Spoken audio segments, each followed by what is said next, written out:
वाली गली में आ चुके हैं। हम लाइन में खड़े हैं, लाइन खोल रहे हैं। अब हमारा नंबर आएगा।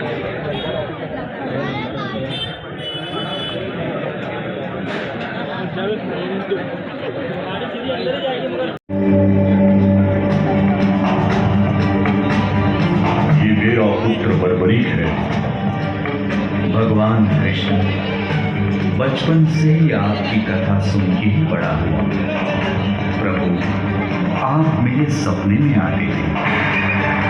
मैंने देखा कि आप ही मेरे मुक्ति मार्गदर्शक हैं। आप ही मुझे मेरे परम लक्ष्य तक पहुंचाएंगे न प्रभु। तो तुम्हें लगता है बर्बरीक, तुम अकेले ही स्वयं इस युद्ध को समाप्त कर सकते हो? और ऐसा करने के लिए तुम्हें कितना समय चाहिए बर्बरीक? केवल उतना जितना 3 बाणों का संधान करने में लगता है प्रभु। इन 3 बाणों की सहायता से मैं इस युद्ध को 3 पल में समाप्त कर सकता हूँ। बर्बरीक, मैं केवल कथनी पर विश्वास नहीं करता। बर्बरीक, मुझे करनी का प्रमाण चाहिए। दे सकते हो? अवश्य। शत्रु और मित्रों को पहचानने के लिए मेरे ये 3 बाण ही काफी है। मेरे पहले बाण में भरी लाल भस्म मेरे सभी मित्रों और सहयोगियों को चिन्हित करेगी। मेरा दूसरा बाण उस सभी को चिन्हित करेगी जो इस युद्ध में भाग नहीं ले रहे हैं और निष्पक्ष है। और ये तीसरा बाण उन सभी का एक क्षण में अंत कर देंगे जिन्हें मैंने चिन्हित नहीं किया। असंभव, मैं नहीं स्वीकारता। मुझे प्रमाण चाहिए बर्बरीक। आप चाहे तो यही प्रमाण दे दो प्रभु। बर्बरीक, इस पीपल के वृक्ष को देख रहे हो? इसके सूखे पत्तों को अपना लक्ष्य बनाओ, परंतु याद रहे इस वृक्ष का कोई भी हरा पत्ता नाश नहीं होना चाहिए। जो आज्ञा प्रभु। बर्बरीक, अपने बाण से पीपल के सूखे पत्तों का विनाश करो।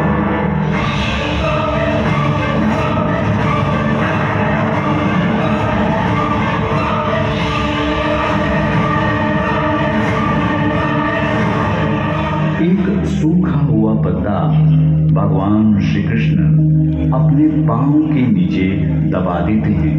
तब वो बाण भगवान के पैरों तले आके रुक जाता है। प्रतीक होता है कि कोई सूखा पत्ता शेष रह गया है। बर्बरीक, तुम असफल हुए। न मैं असफल हूं, न मेरे तीर से कोई लक्ष्य छूटा है। आपके चरणों में बाण को लक्ष्य से रोका है। इसे शीघ्र ही हटाइए प्रभु, वरना ये आपके चरणों को छेद देगा।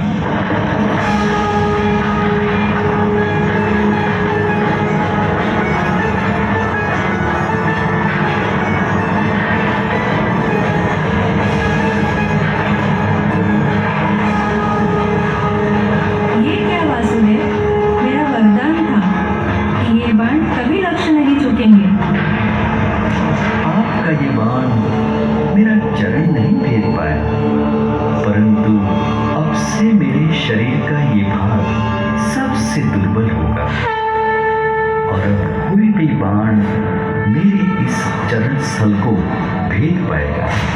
ये मेरा वचन है देवी, और यही मेरे इस देह को त्यागने का कारण बनेगा।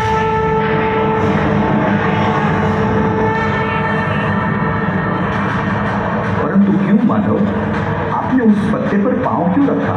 क्या आवश्यकता थी आपको? मैंने जो किया उसकी आवश्यकता थी, और जो अपने करने जा रहा हूं उसकी भी आवश्यकता है। ये सत्य है। बर्बरिक के 3 बाण अमोघ, किंतु ये 3 बाण और इसका धारक बर्बरिक हमारे लिए सबसे बड़ी समस्या बन चुका है। इसलिए बर्बरिक का वध अब अनिवार्य है और अटल है।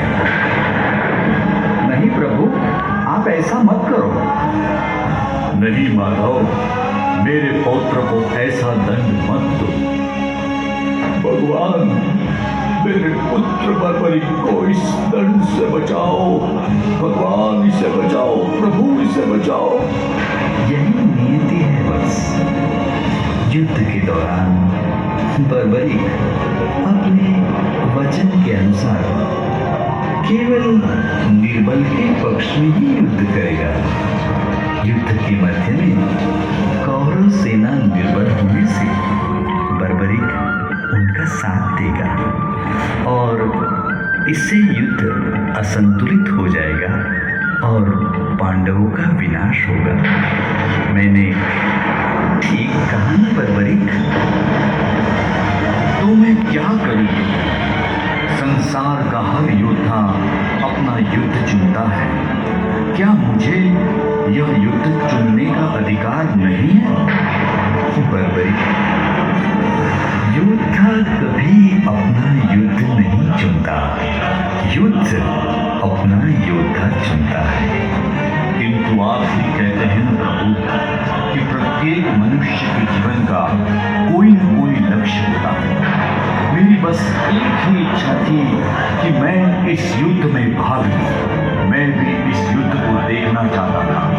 भगवान श्याम को अपना धर्म निभाते देखना चाहता था। तो मेरी ये इच्छा क्या अधूरी रह जाएगी प्रभु? मैं वचन देता हूँ बर्बरिक, इस युद्ध का साक्षी बनने की तुम्हारी इच्छा मैं अवश्य पूर्ण करूंगा। यदि इस युद्ध में तुम मेरी सहायता करना चाहते हो तो बर्बरिक, तुम्हें स्वयं को इस युद्ध से विरत करना होगा।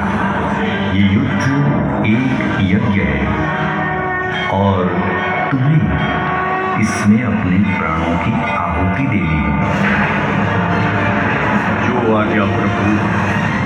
मैं घटोत्कच पुत्र बर्बरिक, महाबली भीम पौत्र बर्बरिक, स्वेच्छा से अपना शीश भगवान के चरणों में भेंट करता हूँ।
कामना थी इस युद्ध का साक्षी बनने की, वो भी अधूरी रह गई भगवान। उसने अपनी अंतिम इच्छा का भी अंत कर लिया प्रभु। उसने अपनी अंतिम इच्छा का भी अंत कर लिया प्रभु। नहीं घटोत्कच, ये अंत नहीं, प्रारंभ है। बर्बरिक की अंतिम इच्छा अवश्य पूर्ण होगी।